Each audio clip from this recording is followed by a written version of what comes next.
When you create a new empty add-on with the recently released Dota 2 Reborn Tools, a collection of new files and folders will automatically be created for you. This video will provide an overview to help make sense of what these new files and folders are all about. Everything that you will be working with when creating a custom game for Dota 2 will be divided into two folders within the main Dota 2 folder, Content and Game. The Content folder is used to contain all of the actual visual stuff associated with your Dota 2 custom game.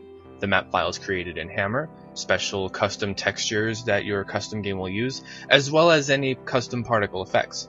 Any kind of customized UI content that you want to use for your custom game also goes into the Content folder's half of your custom game project for Dota 2. The Content folder also contains, although not by default when starting from scratch to create an empty add-on, the loading background animation. It is contained within the Panorama subfolder and unfortunately is beyond the scope of this video tutorial. Whereas the Content folder's half of your custom game project contains the visual parts of your custom game for Dota 2, the Game folder's half of your project contains all of the non-visual, data-oriented sides of things, mostly scripting and custom game parameters, such as which Hammer maps in the Content folder's side of your project should be available for players to choose from when creating a lobby for your custom game. Pretty much all of the programming and scripting parts of creating a custom game for Dota 2 will happen in the Game folder side of your custom game project. Since most of the time and effort spent creating a custom game for Dota 2 is spent working on things in the Game half of your project, it is important to give a proper overview of the folder that will take up the majority of your time, which is the Scripts subfolder.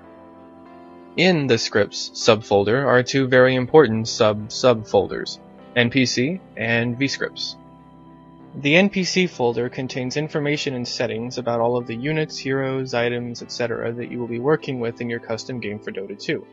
It's in the NPC folder that you decide which heroes are available for players to choose from during the hero selection phase. It's in the NPC folder that you make changes to existing heroes or create new ones. Also, if you want to make changes to an existing hero ability, change which abilities a hero will have by default, or even create an entirely new ability for a hero, all of that is done in the NPC folder. The other important subfolder contained within the Scripts folder is the vscripts folder. The vscripts folder is where most of the magic happens for every custom game. It's the place where all of the coding and programming that ties everything together can be found.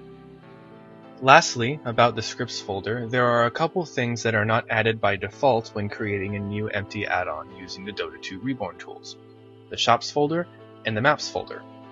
You can add these folders by simply creating them yourself or copy-pasting them over from any of the example projects that Valve has provided with the Dota 2 Reborn Tools. The Shops folder is used to customize what goes into the default shop, the secret shop, or any custom shop that will exist for your custom game mode. The Maps folder is used to provide extra information for specific Hammer maps that you might not want to apply to every available map choice in your custom game.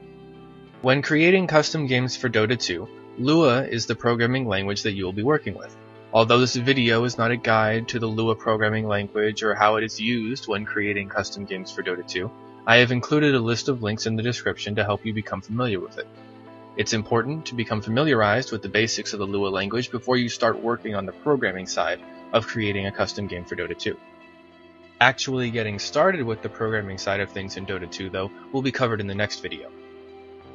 If you've made it this far into the video, then you probably have an interest in learning how to make Dota 2 custom games. If you found this video helpful and would like to see more like this from me, please subscribe to the channel. If this video gets a positive enough response, then I'll be happy to produce more content like this and help people learn how to make custom games for Dota 2.